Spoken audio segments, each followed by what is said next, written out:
ಗಂಗೆಯಲ್ಲಿ ಹೋಗಿ ಮುಳುಗಿ ಹಾಕಿದವರ ಬಡತನ ಹೋಗುತ್ತೋ ಇಲ್ಲೋ ಗೊತ್ತಿಲ್ಲ. ಆದರೆ ಅವರು ಮುಳುಗಿ ಹಾಕೋದ್ರಿಂದ ಬೇರೆ ಬೇರೆಯವರ ಬಡತನಗಳು ತುಂಬಾ ಹೋಗ್ತವೆ. ನಿಮಗೆ ಭಾರತದಲ್ಲಿ ಟೆಂಪಲ್ ಟೂರಿಸಂ ಮತ್ತು ಸ್ಪಿರಿಚುವಲ್ ಟೂರಿಸಂ ನ ಎಕನಾಮಿಕ್ಸ್ ಅರ್ಥ ಮಾಡ್ಕೊಳ್ಳಿ ಅಂತ ಹೇಳ್ತಾ ಇರೋದು. ಅಯೋಧ್ಯೆಗೆ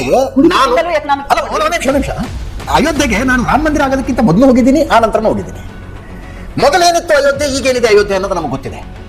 ಮೊದಲು ಅಯೋಧ್ಯೆಯಲ್ಲಿ ಡಿಗ್ರಿ ಮುಗಿಸಿದ ಅಥವಾ PUC ಮುಗಿಸಿದ ಒಬ್ಬ ಹುಡುಗಿ ಹೊಟ್ಟೆ ತುಂಬಿಸ್ಕೋಬೇಕು, ಒಂದು ನೌಕರಿ ತಗೋಬೇಕು ಅಂದ್ರೆ ಲಕ್ನೋ ತನಕ ಬರಬೇಕಾಗಿತ್ತು.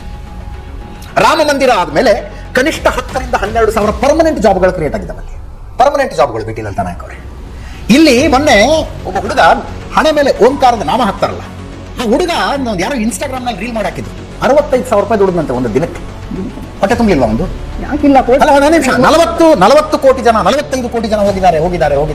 ಭಾರತದ ಮೂಲೆಗಳಿಂದ ಹೋಗಿದ್ದಾರೆ. ಬೆಂಗಳೂರಿನಲ್ಲಿ ಎಷ್ಟು ಜನ ಟ್ರಾವೆಲ್ ಏಜೆಂಟ್ರು ಅವರಿಗೆ ಟಿಕೆಟ್ ಬುಕ್ ಮಾಡಿಕೊಟ್ಟು ಅವ್ರಿಗೆ ಹೊಟ್ಟೆ ತುಂಬಲಿಲ್ವಾ? ಅವ್ರು ಹೋಗಿ ಇಳಿದ ಮೇಲೆ ಒಂದು ಕ್ಯಾಬ್ ಅನ್ನು, ಕಾರನ್ನು, ಆಟೋ ರಿಕ್ಷಾನ ಬಾಡಿಗೆ ತಗೊಂಡ್ರು. ಅವ್ರಿಗೆ ಹೊಟ್ಟೆ ತುಂಬಲಿಲ್ಲ. ದಾರಿಲೆಲ್ಲ ಊಟ ಮಾಡಿದ್ರು. ಹೋಟೆಲ್ ಒಂದು ಬಿಸ್ನೆಸ್ ಆಗಲಿಲ್ಲ. 12,000 ಚಿಲ್ಲರೆ ಕೋಟಿ ರೂಪಾಯಿಗಳನ್ನು ಉತ್ತರ ಪ್ರದೇಶ ಸರ್ಕಾರ ಬಜೆಟ್ ನಲ್ಲಿ ಇದಕ್ಕೋಸ್ಕರ ಬಿಡುಗಡೆ ಮಾಡಿರೋದು ಮೇಡಮ್. 4 ಲಕ್ಷ ಕೋಟಿಯ ವ್ಯಾಪಾರದ ನಿರೀಕ್ಷೆ ಅಂತಾರೆ. ನಾನು ಕನ್ಸರ್ವೇಟಿವ್ ನಂಬರ್ ತಗೋತೀನಿ. 1 ಲಕ್ಷ ಕೋಟಿ ವ್ಯಾಪಾರ ಆಗಿದೆ ಅಂತ ಅನ್ಕೊಳ್ಳಿ. 1 ಲಕ್ಷ ಕೋಟಿಯ ವ್ಯಾಪಾರ ಎಷ್ಟು ಜನ ಹೊಟ್ಟೆ ತುಂಬಿತು? ನೋಡಿ, ಲಕ್ಷ ಅಲ್ಲ, ಕೋಟಿ ಜನರ ಹೊಟ್ಟೆನೆ ತುಂಬುತ್ತೆ. ಆದ್ರೆ ಹೊಟ್ಟೆ ತುಂಬ ವಿಧಾನ ಯಾವ್ದಿದೆ ಅದನ್ನ ಯಾವ ವಿಧಾನದ ಮೂಲಕ ತುಂಬಿಸಬೇಕಾಗಿದೆ? ಬೇರೆ ಬೇರೆ ದಾರಿಗಳಿದಾವೆ. ಈ ವಿಧಾನದ ಮೂಲಕ ಹೊಟ್ಟೆ ತುಂಬಿದ್ರೆ ಐಡಿಯಲ್ ಸರ್ಕಾರ ಹೆಂಗಿರ್ಬೇಕು ಅಂದಿದ್ರೆ, ಭಕ್ತಿ ನಶೆ, ಆ ನಶೆಯಿಂದ ಜೀವನ ಮಾಡ್ಬೇಕಾ ಸರ್ಕಾರಗಳು? ನೋಡಿ, ದೇವಸ್ಥಾನಗಳನ್ನು ಬಾಗಿಲು ಹಾಕ್ಸ್ಬಿಡ್ಬೇಕಾ ಸರ್ಕಾರಗಳು? ಯಾರು ತೀರ್ಥಯಾತ್ರೆ ಕೈಗೊಳ್ಳಬಾರ್ದು, ದೇವಸ್ಥಾನಗಳಿಗೆ ಹೋಗಬಾರ್ದು ಅಂತ ಹೇಳ್ಬೇಕಾ ಸರ್ಕಾರ? ದೇವಸ್ಥಾನಗಳು ಯಾವತ್ತೂ ಕೂಡ ಜ್ಞಾನವನ್ನ ಕೊಡೋದಿಲ್ಲ.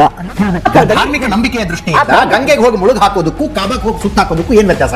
ಏನ್ ವ್ಯತ್ಯಾಸ ಇಲ್ಲ. ತ್ರಿವೇಣಿ ಸಂಗಮದಲ್ಲಿ ಮುಳುಗ್ ಹಾಕೋದ್ರಿಂದ ಅಟ್ಲೀಸ್ಟ್ ಭಾರತೀಯರಿಗಾದ್ರೂ ಒಂದು ಹೊಟ್ಟೆಪಾಡಿಗೆ ದಾರಿ ಆಗುತ್ತೆ, ಭಾರತೀಯರಿಗಾದ್ರೂ ಒಂದು ಉದ್ಯೋಗ ಸಿಕ್ತು. ಆ ಜಾತ್ರೆಯಿಂದ ಯಾವ ಭಾರತೀಯ ಉದ್ಯೋಗ ಸಿಕ್ತು? ಕಾರಣಿಗಳು ಮಾಡುವ ಸಮಾವೇಶ ಸಮ್ಮೇಳನಗಳಿಗೆ ಯಾರು ಬಡತನ ಹೋಗಿದೆ ಹೇಳಿ?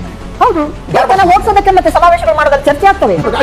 ತಾವು ಮತ್ತು ತಮ್ಮ ಗುಂಪು ಈ ದೇಶದಲ್ಲಿ, ಈ ಸಮಾಜದಲ್ಲಿ ಯಾಕೆ ಬರ್ತಾ ಇರ್ರೆಲೆವೆಂಟ್ ಆಗ್ಬಿಟ್ಟು, ಯಾಕೆ ನೀವು ಅಪ್ರಸ್ತುತರಾಗ್ಬಿಟ್ರಿ? ಯಾಕೆ ಜನ ನಿಮ್ಮನ್ನು ಸೀರಿಯಸ್ ಆಗಿ ತಗೊಳ್ಬಿಟ್ಬಿಟ್ರು? ಯಾಕೆ ನೀವು ಹೇಳಿದ್ದು ಒಂಥರ ಅರಣ್ಯ ರೋದನ ಆಗ್ತಾ ಇದೆ ಅಂದ್ರೆ ಈ ಆಂಬಿಗ್ವಿಟಿಯ ಕಾರಣಕ್ಕೆ.